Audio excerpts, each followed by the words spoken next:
So apparently, the dude who made our shirts, this dude, I mean, mashallah, thank you, but this dude put Q1 2012 instead of QI2012. Now I got a lot of people and be like, oh no, we're just trying to be slang and use the one for an eye. That's so unprofessional. Whoever you are, we are not happy with you. Shame on you. Alright. So, Rahim al-Ghafur. Only place in the Quran where these two attributes are reversed. Only place in the Quran where these two attributes are reversed. Ar-Rahim al-Ghafur. Why are they reversed here? There's got to be something. This is a red flag. Spending too much, and then there's being stingy. And we have to avoid both. We have to find moderation. But generally speaking, it goes without saying, most people do not deal with the issue of being too stingy. I know it is a problem. I know it is. Some of the sisters are like, really? It's not a problem? No, I know it is a problem some places. Alright? Some situations. But generally speaking, as an ummah, our problem is extravagance. You spend too much. Right? The Quran talks about two things. Israf and tabdeed. Israf, it says Allah doesn't love them. And tabdeed, Israf is you need something but you spend more than what you needed. It says Allah doesn't love them. Tabdeed is to buy something you didn't need at all. And about tabdeed, it says that they are the brothers of shaitan. They are the homies of shaitan. So there's no khair in either one. Very harmful. We came across the word earlier, we didn't get to talk about it, takathur. Remember takathur? From kathura, abundance. But it comes from takathur. We talked about it's what? Competition, mutual competition. To compete in abundance. Keeping up with the Ahmads and the Khans. Right? You know what that's about? We're constantly competing. Constantly competing. You got a bigger house, now you got to get a bigger house. You got a nicer phone, now I got to get a nicer phone. You got the new iPad? Oh, snap. Right? It's always a competition. That's the problem. It's a plague. What does Allah say about this type of competition? Al-Haakum. It makes you useless. It makes you worthless. It deludes you, distracts you, to the point where you're of no benefit to yourself nor to society. Because you live a life of just constant competition. And it starts at the earliest of stages. When kids, with toys. Then we start to get older. We start to become more vain. And shoes and clothes. And then it's gadgets and devices.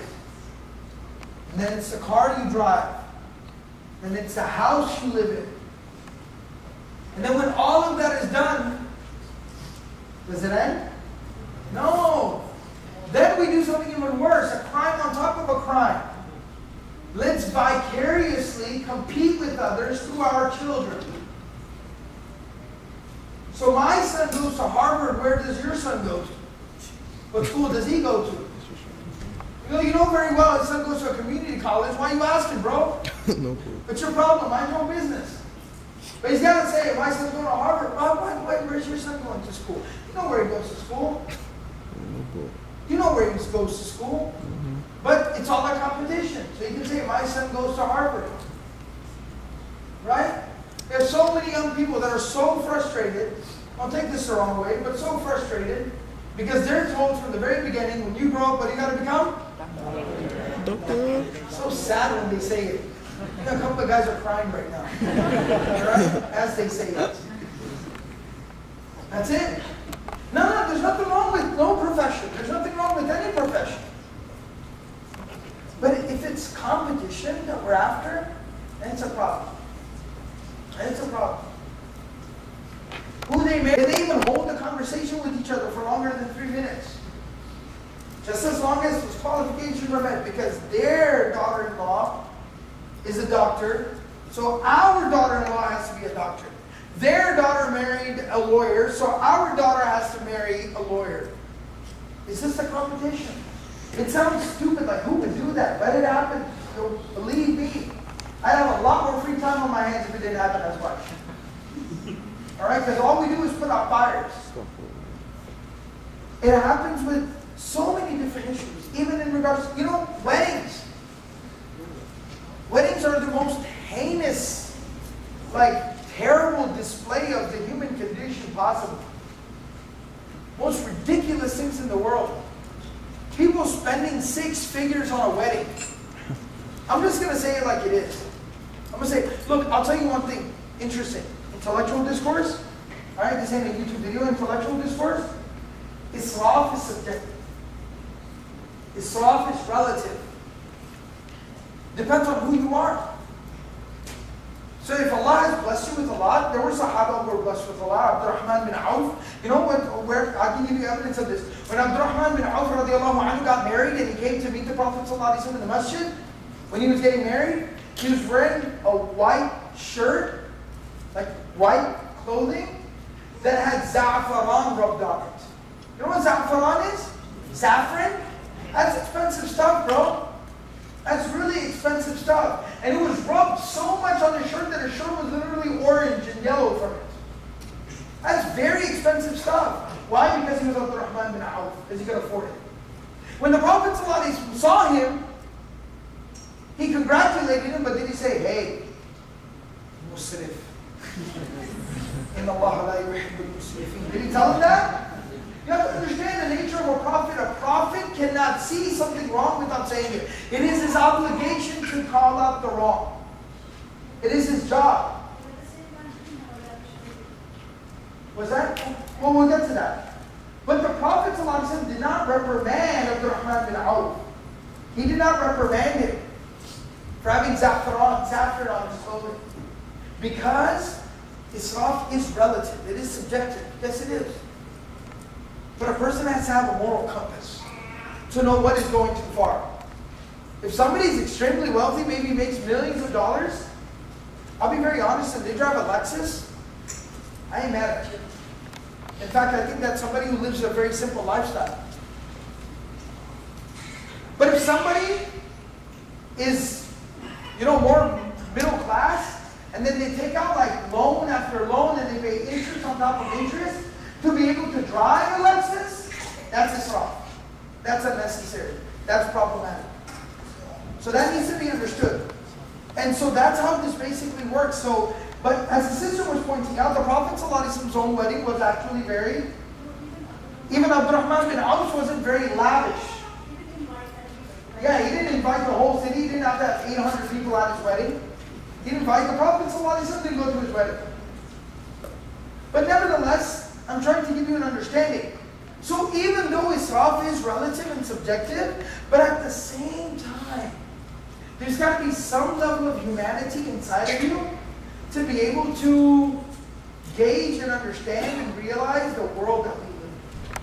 How can you possibly justify living in the world that we live in today, where thousands of people die due to starvation every single day? Then in this world, how can you justify having a 4-hour party? A 4-hour party full of a bunch of people that you barely know and spend 6 figures on it. I don't know. I can't find any justification. I cannot. It's tragic that happens in the world that we live in. It's tragic that happens in the world. It happens in our community. We were supposed to be the role models for mankind.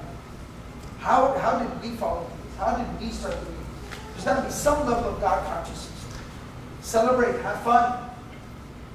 There's got to be some God consciousness. Some utilize. You know, when Maryam writes her name, every single time she writes a name, it's like, woo-hoo, it's like a celebration at home. I dance around and jump around, and I'm like, whoa, you wrote your name, yeah.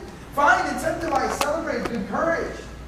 But there's got to be some God consciousness, some limitation, some level, humanity, something. And that needs to be understood. And that's the takathur, that's part of that takathur, that constant competition. But now I'll talk about the other extreme. So having addressed extravagance, there is another extreme. And yes, some people deal with it. Stinginess, miserliness. It's a disease of the heart. A smaller group of people deal with that, but it's a disease of the heart. The Prophet ﷺ said, Bukhul is so serious of a disease of the heart, it can grow into a full-fledged epidemic. That there will be a tree of bukhul on the day of judgment. It will grab the bukhala, the people who were bakhil, the people who were stingy, and it will drag them, not let go of them, until it pulls them into the fire of God. It's a disease of the heart.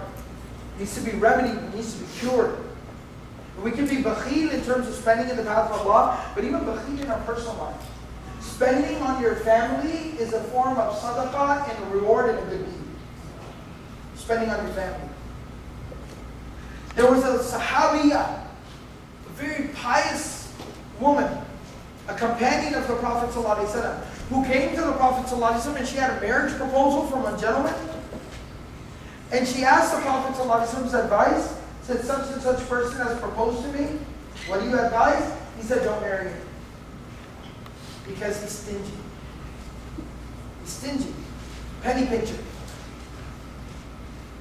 You're not going to be able to survive. You're not going to have a good life with him. Imagine that.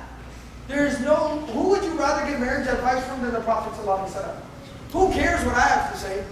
The Prophet ﷺ's marriage advice. The Prophet ﷺ is telling a sister not to marry a dude because he's too stingy. Think about that for a second. Think about that. So balance. Anyways. He sounded like Tupac on Facebook.